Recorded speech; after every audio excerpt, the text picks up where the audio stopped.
परम पूज्य सद्गुरुदेव जी, मुद मंगलमय संत समाज, श्रद्धामूर्त देवियों एवं पधारे हुए भक्तजन। सूरत से कीरत बड़ी, सूरत से कीरत बड़ी, बिन पंख आकाशे जाए। सूरत तो जाती रहे पर कीरत कभी ना जाए। सूरत से हमारा चरित्र उत्तम होता है, बिन पंख आकाशे जाए। फूल की सुवास तो केवल एक दिशा में जाती है, किंतु चरित्र की सुवास, सद्गुणों की सुवास चारों दिशाओं में फैलती है। सूरत तो जाती रहे पर कीरत कभी ना जाए। हमारी ये सूरत एक दिन चली जाएगी। कबीर साहब का अमर वाक्य है, आया है सो जाएगा, राजा रंक फकीर, एक सिंहासन चढ़ चला, एक बंधे जात जंजीर। जो आया है उसे जाना होगा, चाहे राजा हो, चाहे रंक हो, चाहे फकीर हो। प्रकृति की अटूट व्यवस्था है, उसमें किसी के प्रति कोई भेदभाव नहीं।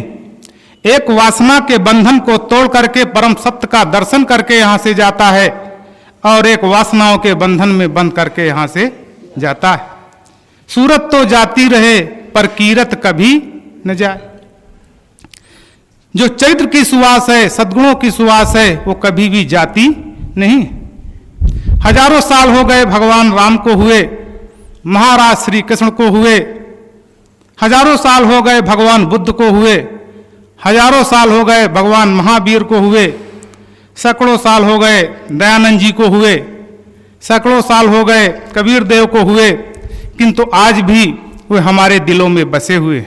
उनके जीवन की जो सुवास थी, जो सुगंध थी, जो सद्गुण थे, उसके कारण श्रद्धालु समाज ने मंदिरों का निर्माण किया, उनके लिए मूर्तियां स्थापित किया, और अपने मन में ये भाव रखते हैं कि हमारा जीवन भी उनकी तरह सुव्यवस्थित सुसज्जित हो, हमारा जीवन भी सद्गुणों से भरे। इसके लिए वे सदा प्रयास करते हैं। अंग्रेजी की एक बहुत प्रसिद्ध कहावत है, wealth is last, nothing is last, health is last, something is last, but character is last, everything is last.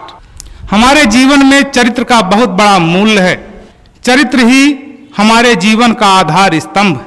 उपासना जगत में हम देखते हैं कि देवो भूतम देवम यजेत, देवता होकर के हम देवता की पूजा करें। हमारे इष्ट में जो गुण हैं, जो सद्गुण हैं, उन सद्गुणों को हम अपने जीवन में उतारें, तभी उपासना का फल मिलता है।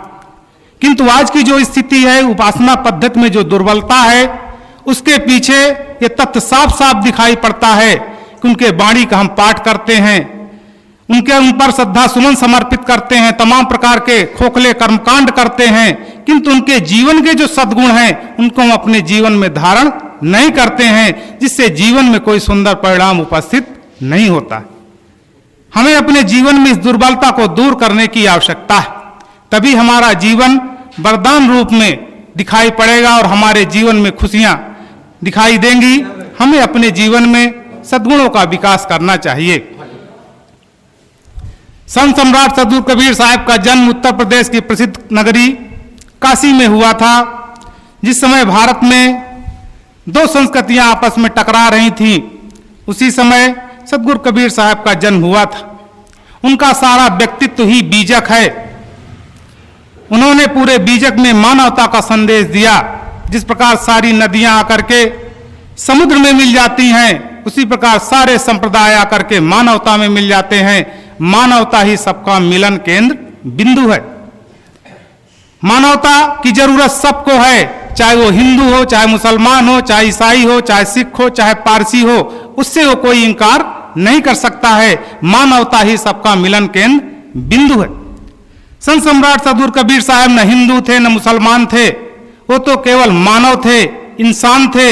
मैं हिंदू के घर में जन्मा, हिंदू कहलाया, मुस्लिम के घर में जन्मा, मुस्लिम कहलाया, ईसाई सिख के घर में जन्मा, ईसाई सिख कहलाया, पर मानव के गर्भ से जन्मा मानव न कहलाया।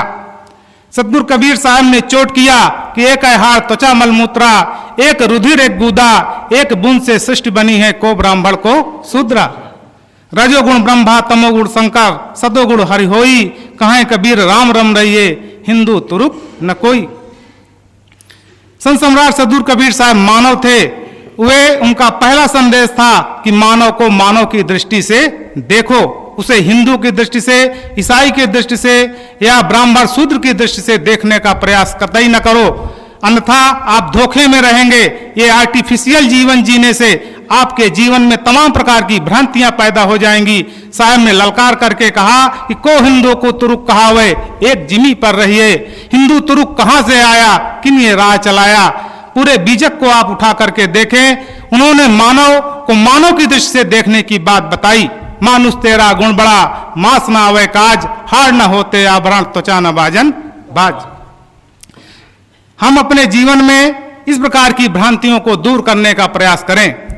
भगवान राम के जीवन की घटना रामायण है, भगवान श्री कृष्ण के जीवन की घटना गीता है, ईसा मसीह के जीवन की घटना बाइबिल है, गुरु नानक के जीवन की घटना गुरु ग्रंथ साहिब है, सतगुरु कबीर साहब के जीवन की घटना बीजक है। गोस्वामी जी के इष्ट भगवान श्री राम थे, सूरदास के इष्ट बाल रूप में श्री कृष्ण थे, मीरा के इष्ट गिरधर गोपाल थे, सतगुरु कबीर साहब के इष्ट आत्माराम थे जो सार्वभौमिक है और उसे किसी भी परंपरा का व्यक्ति नकार नहीं सकता है।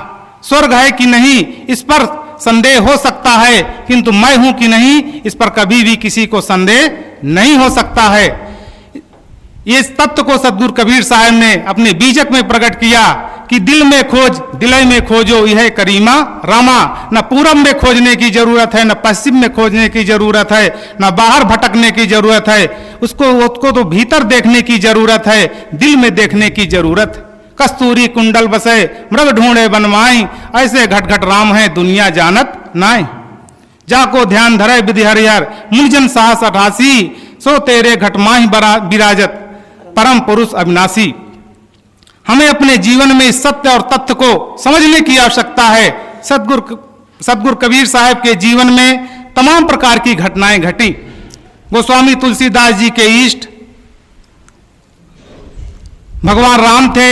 इसी प्रकार हिंदुओं के राम और श्री कृष्ण हिंदुओं के होकर के ही रह गए, ईसा मसीह ईसाइयों के होकर के रह गए, बुद्ध जी बौद्धों के होकर के रह गए, महावीर जैनों के होकर के रह गए, मोहम्मद साहब मुसलमानों के होकर रह गए, किंतु कबीर साहब हिंदुओं के गुरु कहलाए और मुसलमानों के पीर कहलाए। वे सबके हुए। सतगुरु कबीर साहब का जीवन अद्भुत जीवन था, उनका जीवन अमूल्य था। हमें उनके जीवन से प्रेरणा लेने की आवश्यकता है। मर्यादा के क्षेत्र में भगवान श्री राम का व्यक्तित्व बेजोड़ है, राजनीति के क्षेत्र में भगवान श्री कृष्ण का व्यक्तित्व भी बेजोड़ है, प्रतिज्ञा के क्षेत्र में भीष्म का व्यक्तित्व बेजोड़ है, करुणा के क्षेत्र में बुद्ध का व्यक्तित्व बेजोड़ है और अहिंसा के क्षेत्र में भगवान महावीर का व्यक्तित्व बेजोड़ है। अव्यक्त की निर्भीकता के क्षेत्र में सतगुरु कबीर साहब का व्यक्तित्व भी बेजोड़ है। इतिहास में ऐसी निर्भीक वाणी बोलने वाला, निष्पक्ष वाणी बोलने वाला कहीं दिखाई नहीं पड़ता है। सुन्नत कराए तुरुक जो होना, मेरी को क्या कहिए, अर्ध शरीरी नारी बखाने, ताते हिंदू रहिए। पहिर जनेऊ जो ब्राह्मण होना, मेरी को क्या पहराया, वो जन्म की सुर दिन पर से तू पाड़े क्यों खाया।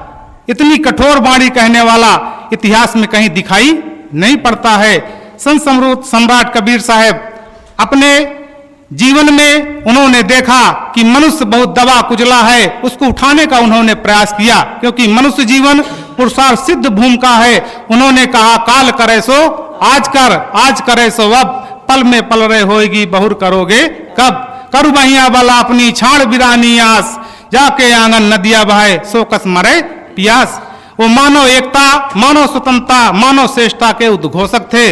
उन्होंने अपने जीवन में ये प्रयास किया कि हम हिंदू और मुसलमान के बीच की खाई को पाट दें। उन्होंने कहा भाई रे दुई जगदीश कहां से आया, हिंदू कहे मुझे राम पियारा, तुरुक कहे रहमाना, आपस में दो लल्लर मुए मरम न कोहू जाना।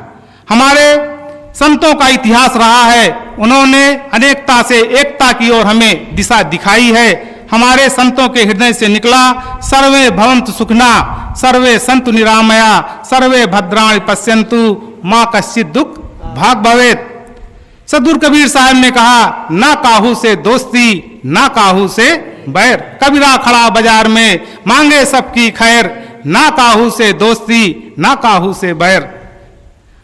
उनके इस अनूठे व्यक्तित्व को देख करके हमें अपने जीवन में प्रेरणा लेने की आवश्यकता है। आप सांप्रदायिक जगत में देखिए तो कर्मों पर प्रधानता न दे करके कर्मकांडों की प्रधानता दी जाती है। आप चाहे जैसा गलत काम करें, चाहे जिस प्रकार की आप गलती कर डालें, थोड़े से आप कर्मकांड करा दीजिए, टंट घंट करा दीजिए, आपके सारे पाप भुला दिए जाते हैं। इसलिए सांप्रदायिक जगत में कहीं भी नैतिकता का ठोस पहलू दिखाई नहीं देता है। किंतु सदगुरु कबीर साहब की साखी आपको याद होनी चाहिए कि बोया पेड़ बबूल का तो आम कहां ते खाए। अगर आप गलती करेंगे, आपका कर्म अगर तरीक भी गलत होगा तो उसका परिणाम आपके सामने आएगा। संसार की कोई ताकत आपको माफ नहीं कर सकती है।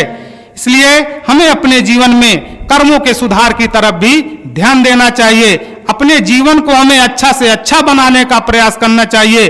सदगुरु कबीर साहब ने डंके की चोट पर कहा कि अच्छा जन्म बनाओ। हमें अपने जीवन को अच्छा से अच्छा बनाने का प्रयास करना चाहिए और हम अपने जीवन को अच्छा से अच्छा बनाएं और अपने जीवन का लाभ लें। बस इन्हीं शब्दों के साथ मैं अपनी वाणी विराम देता हूं।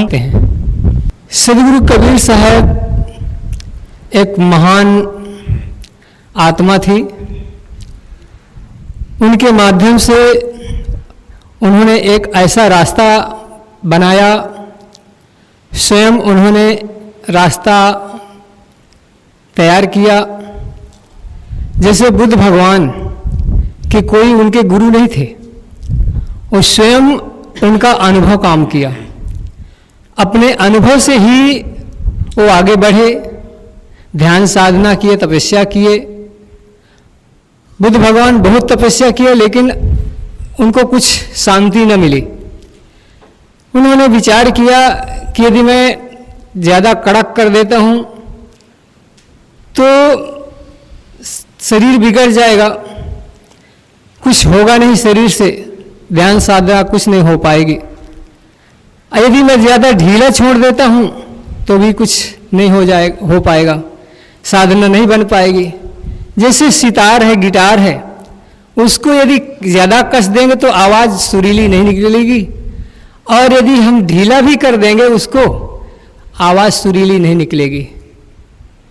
उसको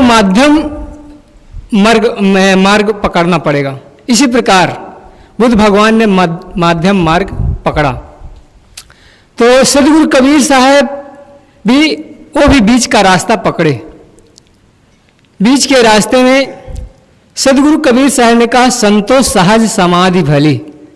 सहज रूप में अपना काम करो, खाते पीते रहो, नौकरी धंधा करो और साधना करते चलो।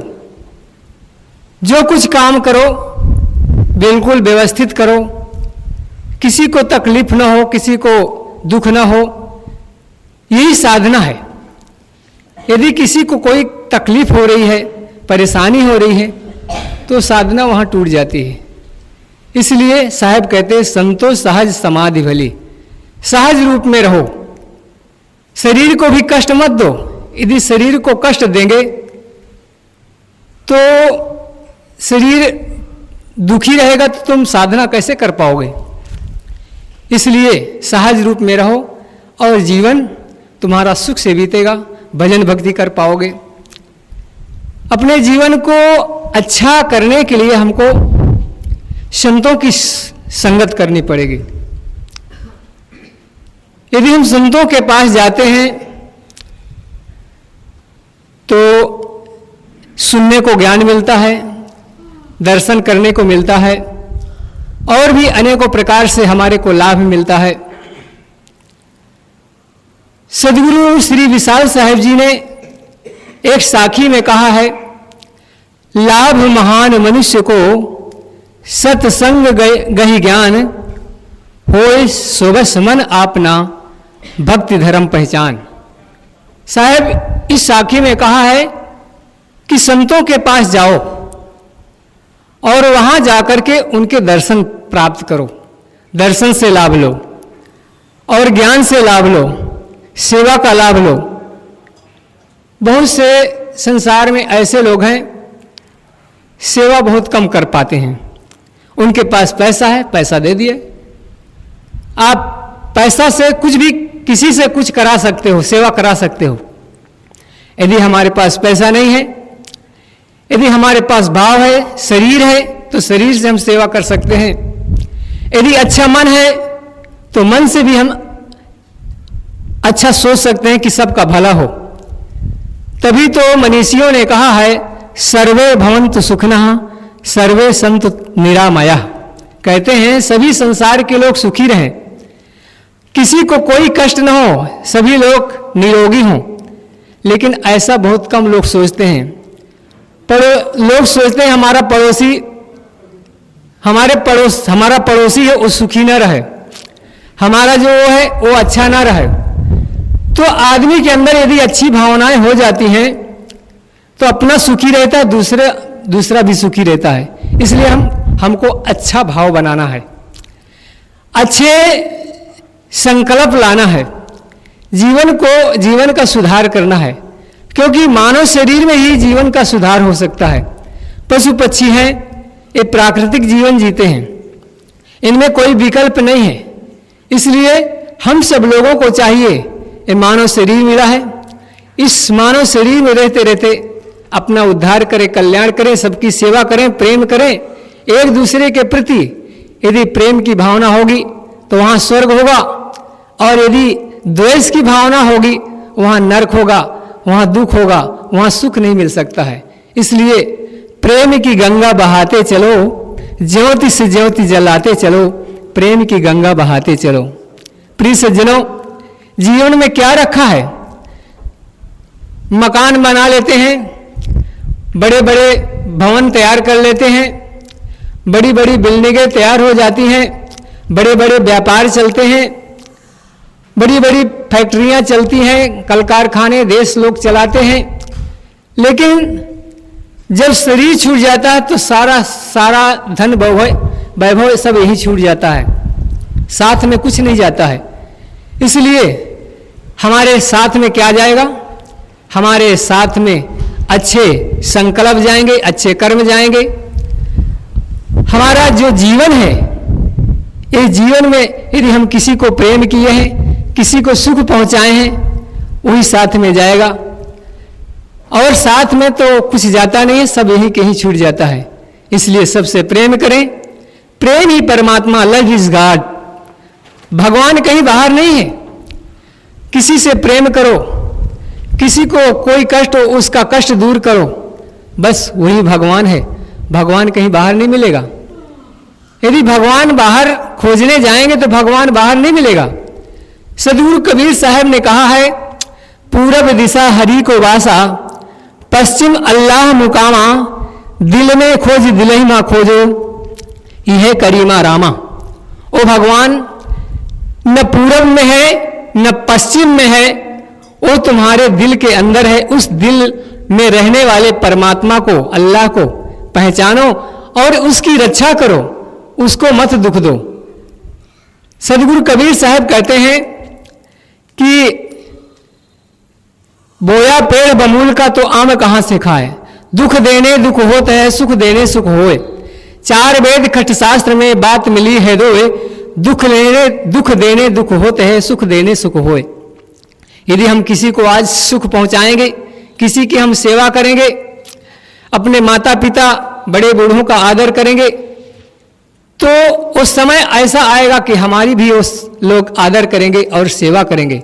इसलिए अच्छे विचारों की जरूरत है, अच्छी वाणी की जरूरत है। किसी से बोलो तो प्रेम से बोलो, किसी को गाली मत दो। यदि हम किसी को गाली देते हैं तो गाली मिलेगा, किसी को छुरी मारते हैं तो छुरी मिलेगी, और किसी को पूरी खिलाते हैं तो पूरी और खीर मिलेगी। इसलिए हम पूरी और खीर खिलाएं, किसी को दुख ना दें। और सदगुरु कबीर साहब कहते हैं कि समझे की गत एक है, जिन समझा सब ठोर, कहें कभी ए बीच के बल कहीं और की ओर। जो समझदार लोग हैं उनकी जो गति है एक है, और जो नासमझ हैं, नासमझ क्या करते हैं? लड़ाई झगड़ा, तू मैं, राग द्वेष, उसमें फंस जाते हैं। तो वो भजन भक्ति फिर नहीं हो पाती है। वहाँ तो राग द्वेष जहाँ होगा वहाँ भजन भक्ति नहीं होगी, वहाँ तो नरक हो जाएगा, वहाँ स्वर्ग नहीं मिल सकता है। इसलिए इन सब को छोड़ करके हमको सही रास्ते में लाना है। ये एक दिन ये सारा का सारा ये वैभव, ये जितने सब हैं ये छूट जाने वाले हैं, कुछ यहाँ रहने वाला नहीं है। ये रहेगा लेकिन आदमी यहाँ से चला जाएगा, आदमी का ट्रांसफर हो जाता है। इसलिए हम सब लोग मिल करके रहें, एक दूसरे को प्रेम दें, और प्रेम ही परमात्मा है, और प्रेम से ही जीवन सुधरता है और स्वर्ग प्रेम में ही मिलता है। आप जानते हैं जो जगा हुआ होता है वही दूसरों को जगाता है, और जो सोता है वो क्या करेगा। इसीलिए कहते हैं जो जागल सो भागल हो रमैया राम, सोत गैल बिगोए हो रमैया राम। सदगुरु कबीर देव बीजक में कहते हैं कि जो जग गया वो भग गया, है ना। भाग के कहाँ जाएगा, जहाँ भी जाएगा, ये पूरा संसार है। अब ये महेंद्र जी ने कहा ना भाई, जहाँ भी जाओ यदि आपके मन में राग द्वेष भरा हुआ है तो हिमालय के तड़ासी में जाके बैठ जाओगे ना, तो वहाँ भी तुम जलते ही रहोगे। इसीलिए कहते हैं कि यहाँ भागना क्या है, कहीं जाने की जरूरत नहीं, कहीं भागने की जरूरत नहीं है, ये हमारे अंदर में ही है सब। इसीलिए उनसे भागना है, विकारों से। अच्छे विचारों को लाना है और गलत विचारों को छोड़ना है, यही है भजन। इसीलिए हमारे सदगुरु कबीर देव के भजन में एक भजन ये आता है बहुत सुंदर कि मन की तरंग मार लो बस हो गया भजन, आदत बुरी सुधार लो बस हो गया। बोलते भजन और क्या है, अरे भजन ये भी है, जो लोग माला फेरते हैं वो भी भजन है, जो लोग जाप करते हैं वो भी भजन है। पर साहिब कहते हैं कि सबसे पहले जो हमारे मन में जो तरंगे उठती हैं, कैसी कैसी तरंगे उठती हैं, कभी आप बैठ के देखो तो। जब आप ध्यान में बैठेंगे तभी आपको तरंगे दिखाई देंगे, नहीं तो पता ही नहीं चलेगा। मैं देहरादून जाता हूँ, अभी भी जाने की तैयारी है, क्योंकि कई बार फोन आ चुके हैं। तो हम जाते थे तो वहाँ माता जी 40 साल से ध्यान करती, 40 साल से भजन करती, पर जब हम जाएं तो ये एक शिकायत रहती, बोले महाराज भजन में मन नहीं लगता। ले तो हम दोनों सुबह पार जब बैठे थोड़ी देर, तो थोड़ी देर बाद के वो उठ के चल दे। मैंने कहा कहाँ जाती हूँ, बोले चाय पिलाओ महाराज, फिर अभी भजन कर। मैं कहा ले, तो भजन में मन कैसे लगेगा, मन तो तुम्हारा कहाँ लगा है ना, उधर चाय पीने में लगा हुआ है, तो इधर भजन में कैसे लगेगा। हाँ, कहते हैं पहले चाह को छोड़ दो, चाह चमारिन चूहड़ी सब नीचों की नीच, तो पूर्ण ब्रह्मता यदि चाह न होती बीच। कहते हैं चाह जो है वही हमें परेशान करती है। तो एक चाह तो ये है जो अभी परेशान करती है, पर एक चाह दुनिया की है। कितनी कितनी कामनाएं लोग लिए रहते हैं, कितने लोगों के मन में क्या क्या भरा रहता है। हजारों लोग मिलते हैं, क्योंकि हम लोग सब जगह आते जाते हैं, क्या क्या बोलते रहते हैं। कोई कहता है महाराज ऐसा है, कोई कहता है फलाना है, कोई कहता है। अरे हम कहते हैं सबको भुला दो, सब एक दिन मिले हैं पर एक दिन सब छूट जाएंगे। इसीलिए कबीर साहब का यह मूल मंत्र है कि आया है सो जाएगा, चाहे राजा रंक फकीर, एक सिंहासन चढ़ चला एक बांधे जात जंजीर। बोलते हैं कि जो भी संसार में आता है वो एक दिन जाता है, कोई रहने वाला नहीं है। चाहे कितना भी बड़े बड़े तपस्वी चले गए, सदगुरु कबीर साहब का तो मूल ग्रंथ बीजक जो है, अभी हमारे ब्रजेश साहब सुना है ना, उसमें उन्होंने पूरी लिस्ट गिना दिया। सतयुग, त्रेता, द्वापर, और अभी क्या चल रहा है ना, कलयुग चल रहा है ना, बहनें हमारी सब जानती। और ब्रह्मा कुमारियों में क्या बोलते हैं, कहते हैं अब कौन आएगा, है ना, सतयुग आएगा। तो आज क्या है, आज बुधवार है, मैं कहूँगा गुरुवार आएगा, तो आएगा ही ना, चाहे कहो चाहे ना कहो। भाई बुधवार के बाद कौन आएगा, है ना, गुरुवार आएगा। और गुरुवार के बाद कौन आएगा, शुक्रवार आएगा। शुक्रवार के बाद कौन आएगा, शनिवार आएगा। शनिवार के बाद कौन आएगा, रविवार आएगा। रविवार के बाद क्या आएगा, सोमवार आएगा। सोमवार के बाद कौन आएगा, मंगलवार। मंगलवार के बाद कौन आएगा, फिर बुधवार आ गए।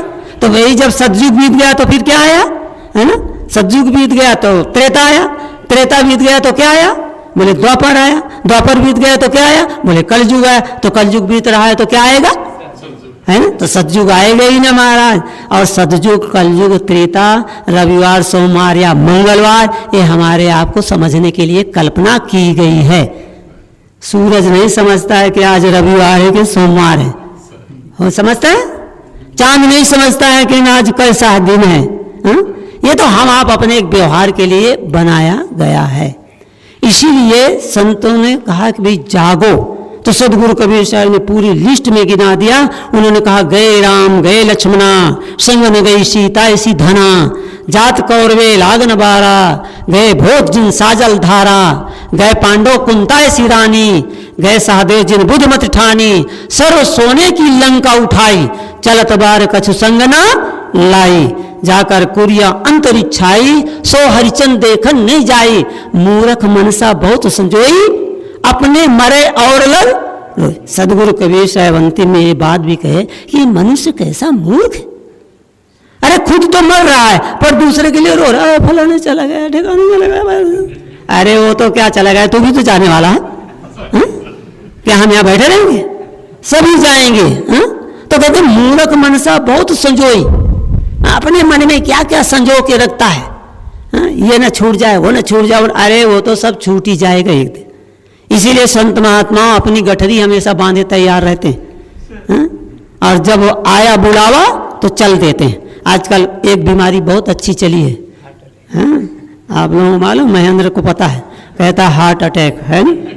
ये बहुत अच्छी बीमारी है, पर लोगों को समझ नहीं तो बहुत घबरा जाते हैं। और हम लोग सोचते हैं हार्ट अटैक हो जाए तो बहुत बढ़िया, चिंता नहीं, खत्म नहीं, बस राम राम सत्य है, मुर्दा बड़ा मस्त है, बोले सदगुरुदेव की। हाँ? तो बोले हार्ट अटैक में डरते हैं लोग। अरे पर हार्ट अटैक होता किसका है ये तो सोचो। हाँ? जब दुनिया भरे की कल्पनाएं भरे रहते हैं, हाँ? ये ना छूट जाए, वो ना छूट जाए, ऐसा ना हो जाए, वैसा ना, तभी तो हार्ट अटैक होगा। हाँ? अर्जुन की चिंता नहीं, उन्हें क्या होगा। हाँ? हमारे ऑपरेशन होने का हमारा डॉक्टर बोला लिखना पड़ेगा। मैंने कहा काहे को लिखना पड़ेगा। बोले कोई घटना घट जाए, ऑपरेशन होने जा रहा, तो इसमें हस्ताक्षर कर दो। तो उसमें लिखा रहता ना कि शरीर छूट गया तो डॉक्टर का कोई दोष नहीं। अरे मैंने कहा लाओ, एक जगह नहीं 10 जगह कर दे, वो कल नहीं आज छूट जाए तो क्या है। हा? अब आप परेशानी मिटा रहे हैं तो आपका क्या दोष है, आपका तो अच्छे है। तो इस तरह से लोग डरते हैं, ये बढ़िया बात है, परंतु कहते हैं शरीर सबका एक दिन जाता है। तो इसलिए साहब कहते हैं मूर्ख मनसा बहुत सुजोई, अपने मरे और लग रोई, ई न जाने अपनो मर जइबे, टका 10 बिढ़े और ले खइबे। अपनी अपनी कर गए लाग न काहू के साथ, अपनी कर गए रावणा अपनी दशरथ नाथ। मतलब सब लोग मेरी मेरी करते, ये मेरा मठ, ये मेरा मंदिर, ये मेरा घर, ये मेरा द्वार, ये मेरा फलाना, मेरा मेरा करते रहते। हाँ? अरे जो है सब मठ है, मंदिर है, घर है, द्वार है, सब है, सेवा के लिए है। जो कोई आवे उनका सेवा सत्कार करो। हाँ? उसमें हम बैठ गए महंत बन करके, कोई आया था मैं तो यहाँ का महंत हूँ। अरे तुम महंत का जा करके देखो कि कितने बड़े बड़े मंदिर। हाँ? हरिद्वार में जाके देखो चेतन देव की कुटिया, नाम क्या है कुटिया, वो हमारे रामदास आए ना, पूछो नाम है कुटिया। और आश्रम कितना बड़ा, कम से कम 1 किलोमीटर तक आश्रम। और उसका नाम है चेतन देव की कुटिया, पहले कमलदास की कुटिया है। और कमलदास की कुटिया को देखो तो लगता है कोई डिग्री कॉलेज है। ऐसे ऐसे आश्रम है, मठ है, मंदिर है, परंतु आज देखो तो कहाँ है। संत महात्मा जिसने बनाया वो तो कहीं चले गए। तो इस तरह से संसार में जो भी आता है वो एक दिन जाता है। मद मंगल में संत समाज, धर्म प्रेमी सज्जनों, श्रद्धा मूर्त देवियों, कबीर जयंती के शुभ अवसर पर अनेक मनीषी संत बहुत सुंदर विचार दिए। कबीर साहब के जीवन दर्शन से दर्द आता नहीं रहने के लिए, दर्द आता नहीं रहने के लिए, बात रह जाती है कहने के लिए। प्यार और पीर 2 किनारे हैं, जिंदगी धार है बहने के लिए। संसार में असंख्य प्राणी हैं, उनमें मानव श्रेष्ठतम प्राणी है। भोजन करने का सौभाग्य सभी प्राणियों को मिला है, किंतु भजन करने का सौभाग्य सिर्फ आदमी को मिला है। आदमी के अलावा कोई प्राणी भजन नहीं करता है। भोजन भोग में सबका जीवन पूरा हो जाता है। ऐसा सुंदर समय मिला है। जब तक रहेगी जिंदगी फुर्सत न होगी काम से, कुछ समय ऐसा निकालो प्रेम कर लो राम से। सब समय निकालने के लिए नहीं कहा गया, कुछ समय ऐसा निकालो। शरीर की रक्षा के लिए, जीवन गुजर के लिए, हमारा राष्ट्र समृद्धशाली बने, इसके लिए हर आदमी को कर्मठ होना चाहिए। स्वावलंबी जीवन जीने का भाव होना चाहिए। किंतु कुछ समय ऐसा निकालना चाहिए जिससे राम में प्रेम हो। लोग अंतिम में कहते हैं राम बोलो भाई राम, राम नाम सत्य है। आज तक कोई पिता अपने बच्चों को जीवन काल में नहीं बताया कि बेटा राम नाम सत्य है। अगर किसी की शादी अवसर हो और उस समय कोई कह दे राम नाम सत्य है तो सब नाराज हो जाएंगे। ऐसे मौके पर बताते हैं राम नाम सत्य है, उसको और गलत बताते हैं। आश्चर्य की बात है कि बंधन में डालने के लिए लोग लाखों रुपया खर्च करते हैं। अब बंधन से छूटने का उपाय करे तो उसको बहुत परेशान करते हैं। तो कुछ समय ऐसा निकालो, प्रेम कर लो राम से। जिस राम के रहने से सब हो रहा है उसको जानो पहचानो। जैसे बिजली है तो ट्यूबलाइट जल रही है, बल्ब जल रहा, पंखा चल रहा है, टेलीविज़न काम कर रहा है। बिजली चली जाती है, सब एक बारगी बंद हो जाता है। इसी प्रकार से शरीर के अंदर एक ऐसी सत्ता है जो चिन्मय सत्ता है, जिसके होने से आँख, कान, नाक, दांत, हाथ, पैर सब काम कर रहे हैं। अगर वो हट जाए सब तुरंत बंद हो जाएंगे, कुछ काम नहीं। जिस शरीर में आदमी बहुत अहम करता है, धन का, पद का, जवानी का, अगर अंदर वाला निकल जाए तो माचिस की एक कौड़ी काफ़ी है। बस तुरंत आग लगाकर फूंक देंगे। आँख, कान, नाक, दांत का कुछ पता ही नहीं चलेगा क्या अस्तित्व रहा। आदमी कितनी असावधानी में जीवन जी रहा है। जो प्राणी पदार्थ सदा के लिए छूट जाएंगे, उनकी अहंता, ममता, बस भजन न करना, साधना न करना, ये आदमी की बहुत बड़ी असावधानी है। प्राणी पदार्थों को चाहे आप जितना संजो कर रखें, रात में जब आप गहरी नींद में चले जाते हैं तो थोड़ी देर के लिए शरीर भी ख्याल नहीं रहता कि हम कहाँ लेटे हैं, कौन हैं, क्या है, ये शरीर भी भूल जाता है। तो ये प्राणी पदार्थ अपने कहाँ हैं। जन्म के बाद ही सबसे संबंध होता है, इसके पहले कहाँ संबंध था। तो इस प्रकार से जो विवेक है, ये विवेक सत्संग से प्राप्त होता है। अगर आदमी के अंदर विवेक जग जाए तो हर आदमी अपना कल्याण कर सकता है, ऐसी संभावना है। उस संभावना को साकार रूप देने के लिए व्यक्ति को पुरुषार्थ करना पड़ता है।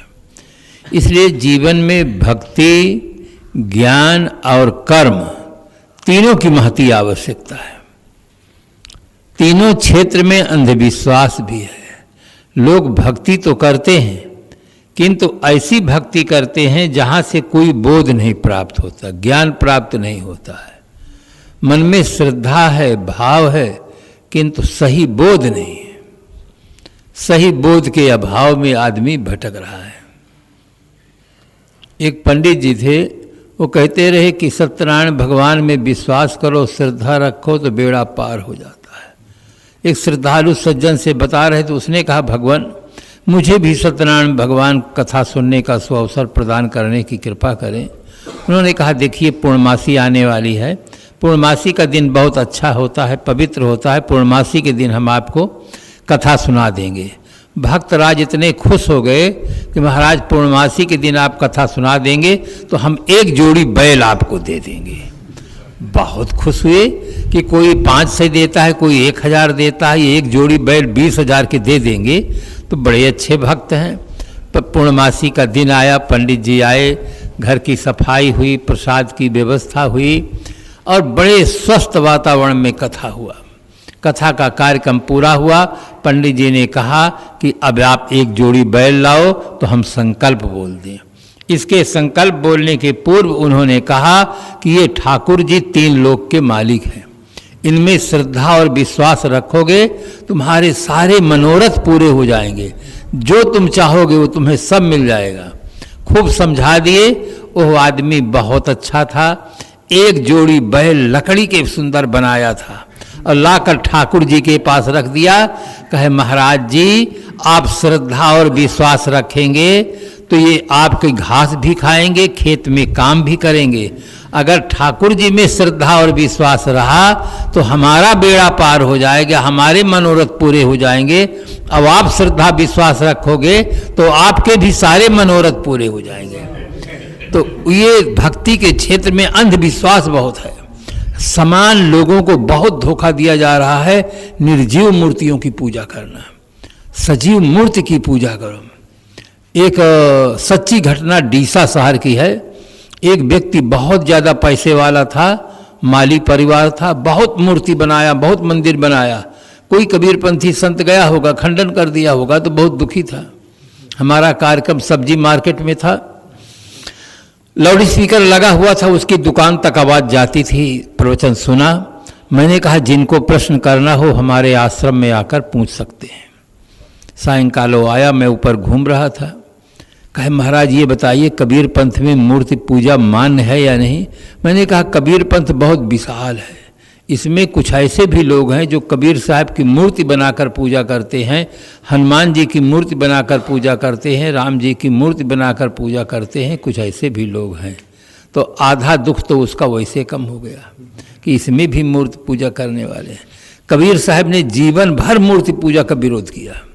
आज कबीरपंथी कबीरे साहब की मूर्ति बना के पूजा करते हैं, कबीर साहब के उपदेशों को ही नहीं मानते हैं। तो आधा तो दुख उससे दूर हो गया। मैंने कहा कि इसको ठीक से समझाने का प्रयास करना चाहिए। मैंने कहा एक बात बताइए, आपके 2 बच्चे हों, एक बच्चे आपकी मूर्ति बनाकर पूजा करते हों, भोग लगाते हों, आरती करते हों, वंदना करते हों, अब आपको पानी के लिए भी न पूछते हों, आपसे बात भी न करते हों, रात दिन आपकी मूर्ति की ही पूजा करते हों। और एक बच्चा ऐसा है आपकी मूर्ति के कुछ भी नहीं करता है, आपकी ही करता है, आपको भोजन पवाता है, आपको प्रणाम करता है, आपको सेवा करता है, आपकी पूजा करता है। तो ईमानदारी से बताइए आप अपनी संपत्ति का मालिक किसको बनाएंगे?